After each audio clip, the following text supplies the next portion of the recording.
Tanpa berlama-lama lagi, mari kita lanjutkan ke cerita berikutnya. Kalian orang-orang primitif berani membuat masalah di kota iblis kuno. Para prajurit iblis mencibir lalu menyerbu seperti harimau ganas. 6 prajurit iblis itu menyerang sekaligus yang menyebabkan Hu Pao mengutuk. Dia segera melepaskan fragmen jiwa di dalam bendera jiwanya dan memenuhi restoran. Tubuh 13 bercampur dengan fragmen-fragmen jiwa dan memulai pertempuran. Salah satu prajurit iblis dengan cepat berteriak, "Mantra iblis, saudaraku, cepat gunakan energi spiritual iblis untuk menerobos." 6 prajurit iblis itu sangat terampil, jadi mereka masing-masing menyebarkan energi spiritual iblis mereka.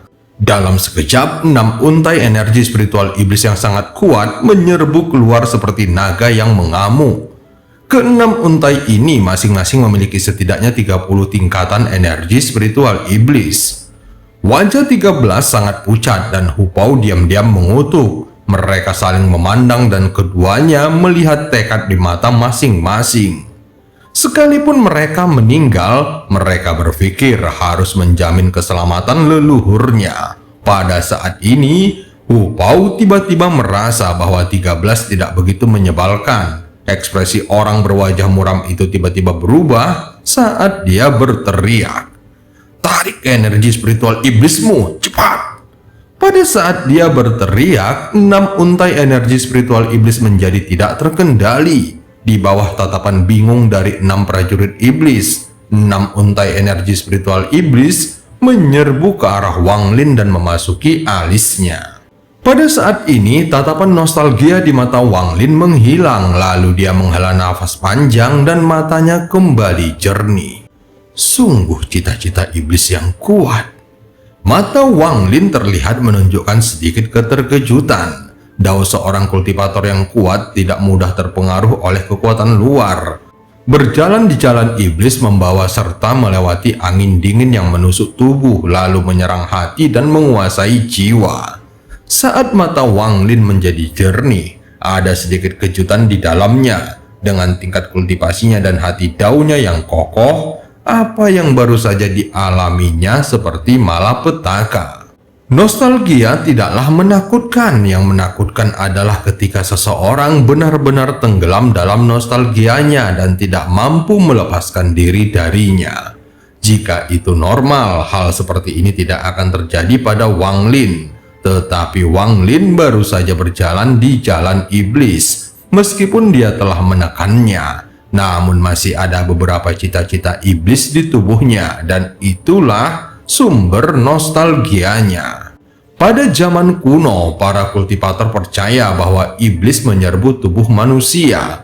Mereka mempercayai hal ini karena mereka mengira iblis dari alam tak dikenal ini menyatu dengan surga, tidak terdeteksi, dan berusaha menguasai para kultivator yang memahami surga. Dari sudut pandang lain, itu berarti mereka ada di mana-mana.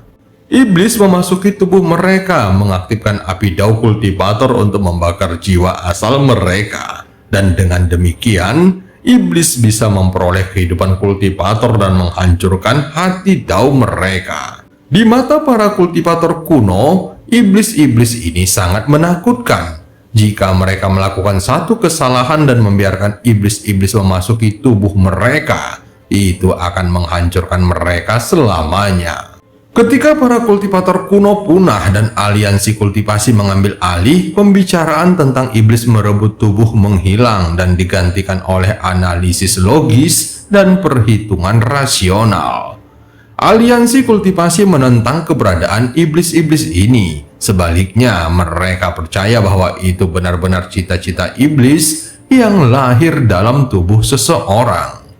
Cita-cita iblis ini tidak sesuai dengan apa yang dipahami para kultivator surga dan dengan demikian menyebabkan ketidakseimbangan. Yin dan Yang seseorang tidak bergerak dengan benar dan hati mereka menjadi tidak stabil yang menyebabkan ilusi mempengaruhi hati. Itulah yang baru terjadi pada Wang Lin. Dorongannya untuk kembali ke planet Sujaku adalah puncak dari cita-cita iblisnya. Jika terus berlanjut, maka Wang Lin hanya akan terbangun dengan sendirinya. Tetapi waktu yang dibutuhkannya bisa singkat atau sangat lama. Munculnya para prajurit iblis dan energi spiritual iblis mereka memungkinkan Wang Lin menemukan celah di penjaranya. Saat energi spiritual iblis dari keenam prajurit iblis melonjak keluar, Wang Lin merasa sedikit jernih. Meskipun itu hanya sesaat, namun itu sudah cukup baginya. Energi spiritual iblis melonjak keluar dari kristal iblis dan bergerak cepat di dalam tubuhnya. Ketika energi spiritual iblis bertabrakan dengan energi spiritual surgawi di tubuhnya, itu menciptakan pusaran. Inilah yang tercipta ketika energi spiritual iblis menyatu dengan energi spiritual surgawi. Penggabungan itulah yang membuatnya mampu melahap energi spiritual iblis dari keenam prajurit iblis. Meski tampaknya memakan waktu lama, namun semuanya terjadi dalam sekejap. Ketika 13 melihat Wang Lin telah kembali normal, dia menghela nafas lega. Di dalam hatinya, selama Wang Lin masih ada di sini, tidak akan ada masalah. Dia segera tiba di samping Wang Lin dan menatap para prajurit iblis dengan tatapan dingin. Kegugupan Hu Pao pun juga sirna. Dia menggerakkan tangannya untuk menarik selusin jiwa dan berdiri di samping Wang Lin. 6 prajurit iblis yang baru saja kehilangan energi spiritual iblis mereka sangat lemah. Mereka semua menunjukkan ekspresi tidak percaya dan kemudian menatap Wang Lin dengan mata penuh ketakutan. Lelaki berwajah muram itu berdiri dan bertanya dengan nada yang serius. "Siapa kamu, Tuan?" Wang Lin mengambil kendi ketiga yang belum dibukanya. Dia bahkan tidak melihat mereka dan mulai berjalan keluar dari restoran. 13 mengeluarkan beberapa batu iblis dan meletakkannya di atas meja sebelum mengikuti Wang Lin. Adapun Hu Pao, dia mencibir saat melihat prajurit iblis di dalam restoran dan mengikuti Wang Lin. Mereka segera membanting meja dan berteriak, "Berhenti!" Setelah itu, dia melangkah maju dan energi spiritual iblisnya yang kuat menyebar. Energi spiritual iblis segera terbentuk menjadi pedang dan dengan cepat menyerbu ke kelompok Wang Lin. Wang Lin hanya berbalik dan tubuhnya menjadi dingin. Dia menatap dingin ke arah mereka lalu melambaikan tangannya. Hembusan angin aneh langsung muncul dan pedang yang terbuat dari energi spiritual iblis segera menghilang saat terkena angin ini. "Kita akan bertemu lagi nanti." Setelah meninggalkan kalimat itu, Wang Lin keluar dari restoran. Mata orang berwajah muram itu menyipit, lalu dia menatap Wang Lin dan mulai berpikir. Setelah meninggalkan restoran, Wang Lin tidak pergi kemanapun dan langsung kembali ke penginapan. Dia duduk dalam posisi lotus dan mulai berkultivasi. Ketika dia memasuki kondisi iblis sebelumnya, dia merasa ada krisis. Dia telah meremehkan cita-cita iblis ini sebelumnya. Saat ini, dia dengan hati-hati mencari berbagai titik cita-cita iblis di dalam tubuhnya. Setiap kali dia menemukan jejak iblis, dia akan segera mengusirnya. Pada hari kedua, dia mengalirkan energi spiritual surgawi melalui tubuhnya beberapa kali sebelum akhirnya dia menghembuskan nafas lega. Pada saat ini, ada 3 bola hitam yang mengambang di hadapannya. Ketiga bola kecil seperti kapas ini adalah cita-cita iblis yang telah dikeluarkannya dari tubuhnya. Akan sia-sia jika menghancurkan cita-cita iblis ini. Jika digunakan dengan benar, itu dapat merusak hati dao seseorang dan membuat mereka lengah. Mata Wang Lin berbinar sebelum menyingkirkan 3 bola kecil itu. 7 hari sudah hampir habis. Jenderal Iblis berkata bahwa seseorang akan membawaku ke barat. Saat Wang Lin merenung, ekspresinya berubah dan dia mengangkat kepalanya untuk melihat ke pintu. Tak lama kemudian, suara 13 terdengar dari luar. "Leluhur, seseorang ingin bertemu denganmu." Ekspresi Wang Lin tampak normal saat dia berkata dengan tenang, "Masuklah." Setelah mengatakannya, pintu dibuka oleh seseorang. 13 dan Hu Pao masuk bersama 1 orang lainnya. Orang ini berusia sekitar 40 tahun. Dia mengenakan pakaian hitam sangat kurus dan saat dia memasuki ruangan, aura dingin menyelimuti sekitarnya. Begitu dia memasuki ruangan, tatapannya jatuh pada Wang Lin yang sedang duduk di tempat tidur. Setelah melihat Wang Lin, dia menggenggam tangannya dan berkata, "Salam Komandan Wang." Wang Lin menyentuh tasnya dan sebuah token hijau muncul di tangannya. Dia segera melemparkan token itu ke depan. Kepala pelayan tentara menangkap token itu lalu melihatnya dengan seksama, mengangguk dan mengembalikannya. Kemudian dia menggigit bibirnya dan melemparnya ke udara. Tak lama kemudian, formasi berwarna merah darah terbentuk di udara. Formasi ini terlihat sangat rumit, tetapi Wang Lin dapat melihatnya sedikit. Wang Lin mengambil kembali token itu dan berkata dengan lembut, "Susunan transfer."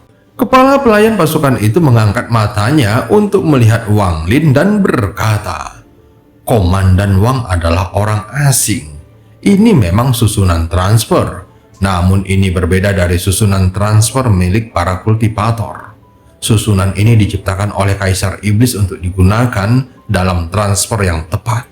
Setelah itu, dia melangkah ke dalam susunan berwarna darah dan menghilang. 13 sangat bertekad saat melangkah ke dalam formasi. Dia telah menetapkan tugasnya untuk melindungi leluhur dan dia merasa formasi transfer ini sangat aneh. Jadi dia mempertaruhkan nyawanya untuk mengintainya.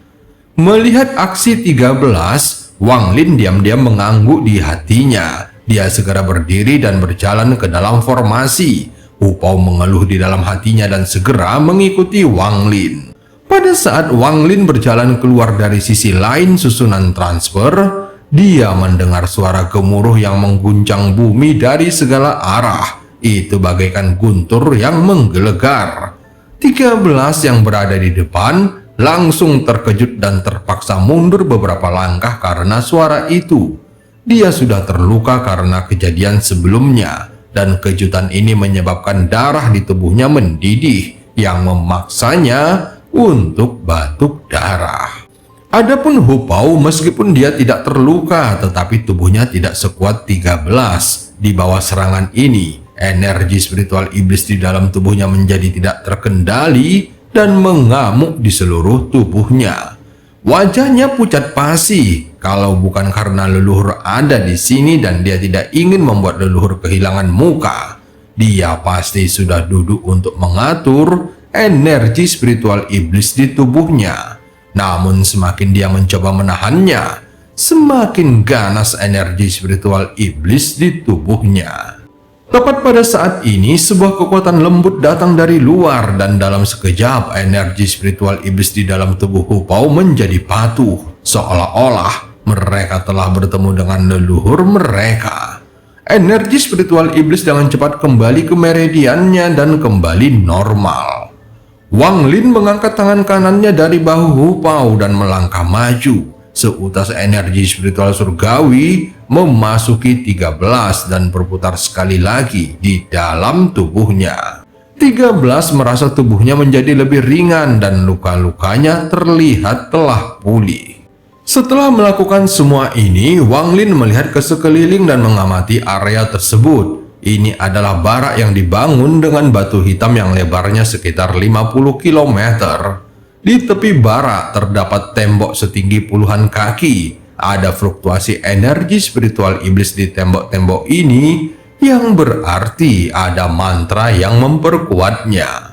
Wang Lin muncul di tengah barak. 100 kaki di depannya berdiri barisan prajurit iblis berbaju besi yang berdiri tegak. Mereka semua memancarkan untayan aura hitam seolah-olah mereka semua adalah dewa iblis. 1000 prajurit iblis membentuk satu resimen dan sekarang ada 10 resimen yang berdiri mengelilingi Wang Lin. Gelombang niat membunuh yang kuat dengan cepat menyebar dari mereka. Niat membunuh 10.000 orang bukanlah sesuatu yang dapat dibayangkan oleh orang normal, terutama karena semua prajurit iblis ini memiliki setidaknya 30 tingkatan energi spiritual iblis dan ada orang yang memiliki lebih dari 100 tingkatan. Selain itu, para prajurit ini semuanya telah terlatih dalam pertempuran dan telah membunuh banyak orang. Dengan semua pembunuhan yang telah mereka lakukan selama ini, maka niat membunuh telah tertanam di dalam tulang-tulang mereka. Di bawah niat membunuh yang kuat ini, sekelilingnya benar-benar sunyi. 10.000 pasang mata semuanya tertuju pada satu orang. Lokasi tatapan mereka juga merupakan tempat mereka memusatkan semua niat membunuh mereka. 10.000 tatapan ini tidak lebih lemah dari 10.000 pedang terbang. Wang Lin berdiri di tengah dengan sangat tenang. Satu-satunya yang menatap balik ke 10.000 tatapan itu adalah matanya yang dingin. Kepala pengurus tentara itu menunjukkan sedikit gerakan saat dia batuk dan berkata, "Di mana Komandan Sima?" Bersamaan dengan itu, suara derap kuda segera terdengar dari kejauhan. Seekor binatang raksasa bertanduk tunggal berlari mendekat. Binatang itu sangat cepat dan menyerbu seperti ombak yang menghantam.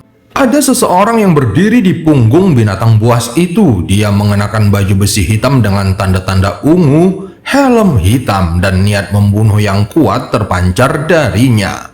Saat dia pertama kali melihat Wang Lin muncul, dia memperlihatkan ekspresi terkejut, tetapi segera digantikan oleh niat membunuh. Saat orang ini menyerbu ke daerah tersebut, semua prajurit bergegas untuk memberi jalan untuknya. Kepala pengurus itu melambaikan lengan bajunya untuk menciptakan hembusan angin. Lalu dia menoleh ke arah seorang pria itu dan berkata, "Ini adalah komandan yang baru diangkat, Wakil Komandan Sima. Apakah kamu tidak akan menyambutnya?" Sepertinya dia sengaja menekankan kata-kata wakil komandan. Pria yang bernama Sima itu menatap Wang Lin dengan ekspresi muram dan berkata dengan dingin, "Sima Yan memberi hormat kepada komandan." Ekspresi Wang Lin tenang saat dia menatapnya dan berkata, "Kita sudah pernah bertemu." Kepala pengurus tentara itu menatap dengan pandangan yang tak terduga ketika dia meletakkan tangannya ke arah Wang Lin dan berkata, "Komandan Wang, karena aku sudah membawamu ke sini, maka aku harus kembali. Aku masih harus melapor kepada jenderal." Wang Lin tersenyum tipis kepadanya. "Terima kasih, Tuan Pengurus." Pengurus itu tersenyum dan mengangguk, lalu melangkah lagi dan berjalan ke dalam susunan transfer. Setelah dia pergi, seluruh barak menjadi sunyi senyap. Hanya suara nafas yang terdengar menggema di area itu. Sima Yan menatap Wang Lin dengan dingin dan berkata, 10.000 prajurit berbaju cirah hitam, kecuali 6 orang yang tidak sadarkan diri. Semuanya ada di sini. Ekspresi Wang Lin tampak tenang saat dia melihat para prajurit iblis. Yang dia lihat adalah orang yang membenci dan meremehkannya. Tatapan matanya menjadi dingin saat dia berkata, "Kalian semua boleh bubar." Namun tak seorang pun prajurit iblis yang bergerak sedikit pun. Semua orang menekankan pandangan mereka pada Sima Yan. Tampaknya selama Sima Yan tidak mengucapkan sepatah kata pun, mereka tidak akan mendengarkan siapapun. Bahkan jika orang itu adalah komandan yang baru diangkat. Wang Lin bahkan tidak melihat ke arah prajurit iblis di sekitarnya dan langsung berjalan melewati 10 resimen. 13 dan Hu Pao segera mengikutinya. Ekspresi mereka muram dan mereka tetap diam. Ketika mereka bertiga pergi, terdengar tawa dari 10.000 prajurit iblis. Tawa ini dipenuhi dengan penghinaan. Hanya Sima Yan yang tidak tertawa. Dia sedikit mengerinyit. Dia tidak tahu banyak tentang komandan baru itu, tetapi dia tahu bahwa jika dia berada dalam situasi ini, dia pasti tidak akan bisa pergi begitu saja tanpa membuat keributan. Sima Yan segera mengerutkan keningnya dan berkata, "Kalian semua boleh pergi dan teruslah berlatih."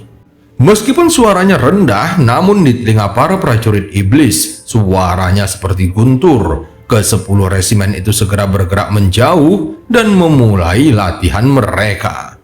Di kamp tentara di samping deretan barak ada sebuah rumah yang sangat sederhana, tetapi ada formasi yang melindunginya. Ada bendera hitam besar di samping rumah itu, dan pada bendera itu ada nama Sima disulam dengan benang emas. Di samping rumah itu ada puing-puing bangunan. Jelas ada bangunan lain di sini sebelumnya.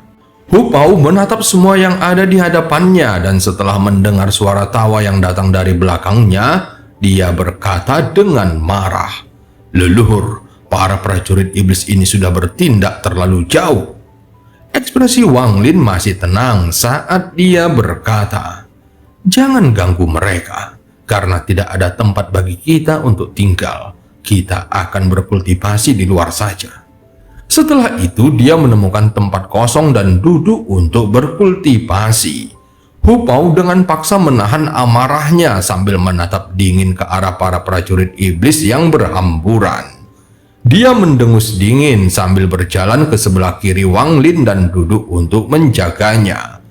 Meskipun ekspresi 13 suram, namun matanya masih sangat tenang. Dia bahkan tidak mau repot-repot memikirkan penghinaan yang ditunjukkan oleh para prajurit iblis. Dia hanya tahu bahwa selama Wang Lin mengucapkan kata-kata itu, dia akan menyerang tanpa ragu-ragu, bahkan jika itu akan mengorbankan nyawanya. 13 duduk di sebelah kanan Wang Lin, lalu dia memejamkan mata dan mulai mengolah metode pemurnian tubuh klan iblis raksasa.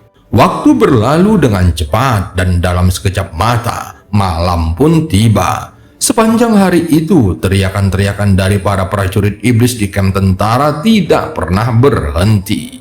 Latihan mereka mengandalkan pertarungan sungguhan antara satu sama lain dan difokuskan pada penggunaan formasi dalam pertempuran. Prajurit iblis yang sesekali melewati Wang Lin menatapnya dengan rasa jijik yang kuat. Ekspresi Wang Lin tidak berubah sama sekali. Dia seperti air dalam sumur yang tidak bisa menimbulkan gelombang. 13 terus meniru Wang Lin dan terus ikut berkultivasi. Meskipun riak-riak muncul beberapa kali di dalam hatinya, namun semuanya ditekan secara paksa olehnya. Hu Pao adalah satu-satunya yang tidak bisa tenang. Dia menatap dingin setiap prajurit iblis yang lewat. Tidak hanya ekspresi Wang Lin yang tenang, hatinya juga tenang. Dia tidak terburu-buru untuk menguasai tempat ini dan malah mengamati semuanya. Meskipun matanya tertutup, dia telah menyebarkan kekuatan jiwanya dan dengan hati-hati mengamati setiap prajurit di sini. Setiap resimen yang beranggotakan 1000 orang memiliki seorang pemimpin dan mereka semua adalah orang kepercayaan Sima Yan. Adapun ke-6 prajurit di restoran, meskipun tingkat kultivasi mereka tidak tinggi, namun mereka semua adalah orang penting di sini. Alasan dia tidak segera bertindak adalah karena dia memiliki pemahaman yang baik tentang aturan militer di negara-negara tersebut. Dia memperoleh pemahamannya dari ingatan Lo Yun. 9 negara di sini semuanya mengikuti hukum militer dan sangat berbeda dari dunia kultivasi. Kecuali jika kultivasi seseorang cukup kuat untuk melawan Kaisar Iblis, maka seseorang harus mengikuti hukum negara jika ingin meminjam kekuatan mereka. Semua orang asing yang datang ke negeri roh iblis harus terlebih dahulu berintegrasi ke salah satu dari 9 negara dan mendapatkan komando atas pasukan. Itulah satu-satunya cara untuk mendapatkan pijakan di sini. Jika seseorang memiliki puluhan ribu prajurit iblis di bawah komandonya, seseorang bahkan tidak perlu bertempur dalam suatu pertempuran. Meskipun tingkat kultivasi prajurit iblis ini tidak tinggi, namun gabungan kekuatan mereka sangatlah kuat. Selain itu, prajurit iblis ini mengkhususkan diri dalam formasi. Mereka memiliki formasi yang sangat misterius dan aneh, yang memungkinkan mereka untuk mengejutkan lawan-lawannya. Terlebih lagi, jika seseorang membunuh terlalu banyak prajurit iblis maupun komandan, maka seseorang yang hampir sekuat Jenderal Iblis akan muncul. Pada saat itu terjadi, maka seorang kultivator tunggal tidak akan dapat memperoleh pijakan di negara itu. Jika mereka terus bertindak seperti ini, maka mereka akan dipaksa untuk melarikan diri dari satu negara ke negara lainnya, sehingga sulit bagi mereka untuk pergi kemanapun di tanah roh iblis. Mereka hanya dapat menemukan tempat terpencil untuk berkultivasi, tetapi kemudian mereka tidak akan memiliki kesempatan untuk mendapatkan keuntungan dari militer dan tidak ada kesempatan untuk menyatu dengan iblis kuno. Hal ini menyebabkan semua kultivator yang memasuki tempat ini mencoba untuk mendapatkan posisi di suatu negara. Akibatnya, Wang Lin harus mematuhi hukum militer. Jika dia melanggar hukum militer, maka dia akan kehilangan segalanya. Wang Lin sangat jelas tentang hal ini. Jika dia bertindak tanpa berpikir, akan sulit untuk menghindari pembunuhan saat mencoba menguasai pasukan. Selain itu, begitu tentara iblis ini sudah mengakui seseorang, bahkan jika dia membunuh orang itu, tidak akan mudah untuk menguasai mereka. Pada akhirnya, dia akan melanggar hukum militer, gagal menguasai pasukan, dan hanya bisa menyerah. Banyak kultivator hebat gagal pada langkah ini. Dari ribuan orang yang datang setelah serangkaian eliminasi, hanya beberapa orang yang akan mampu bertahan. Beberapa kultivator memiliki temperamen yang sangat buruk. Ketika mereka bertemu dengan prajurit iblis yang tidak patuh, mereka akan langsung menyerangnya. Namun dibandingkan dengan prajurit iblis, para kultivator adalah orang asing. Jadi kaisar iblis tidak akan memihak pada mereka. Inilah sebabnya mengapa setiap kali orang asing mengambil posisi, ada hukum militer tambahan. Kalau ada satu orang yang tidak patuh, maka itu salah orang itu. Tetapi kalau ada 10 orang yang tidak patuh, maka itu salah komandan. Penafsiran 10 orang sangat samar-samar. Bisa saja berarti unit yang beranggotakan 10 orang atau 10 orang individu. Itulah sebabnya Wang Lin tidak terburu-buru. Bisa dianggap sekarang dia seperti seorang pemburu yang menunggu kesempatan untuk bertindak dan menyelesaikan seluruh situasi. Waktu berlalu dengan cepat. Wang Lin telah berkultivasi di area terbuka ini selama 3 hari. 2 hari yang lalu, Wang Lin memberi 13 sebuah batu giok dan menyuruhnya untuk menghafal isinya. Saat ini, dia masih menghafal isi batu giok tersebut. Namun selama 3 hari ini, kemarahan Hu Pao terus meningkat. Semakin banyak prajurit iblis memperlakukan mereka seperti bukan apa-apa. Di mata mereka, komandan baru mereka benar-benar tidak berarti. Namun si Mayan menjadi lebih waspada. Dia masih merasa ada yang tidak beres, karena komandan baru itu benar-benar di luar dugaannya. Selama 3 hari ini, dia tidak hanya tidak ikut campur dalam masalah apapun yang berkaitan dengan camp. Dia bahkan tidak mengatakan sepatah kata pun. Dia hanya duduk di sana berkultivasi seolah-olah dia sudah mati. Kalau saja satu dari mereka tidak selalu dipenuhi amarah dan semakin hari semakin kesal, si Mayan pasti akan semakin waspada. Dia tidak takut Wang Lin akan bertindak, marah atau ikut campur dalam urusan camp. Dia sudah siap menghadapi semua situasi ini. Dia akan mempermalukan Wang Lin atau mengusirnya dari tempat ini. Yang dia takutkan adalah keheningan yang tidak bisa dia fahami. Dan cerita pun berakhir. Sampai ketemu di part selanjutnya.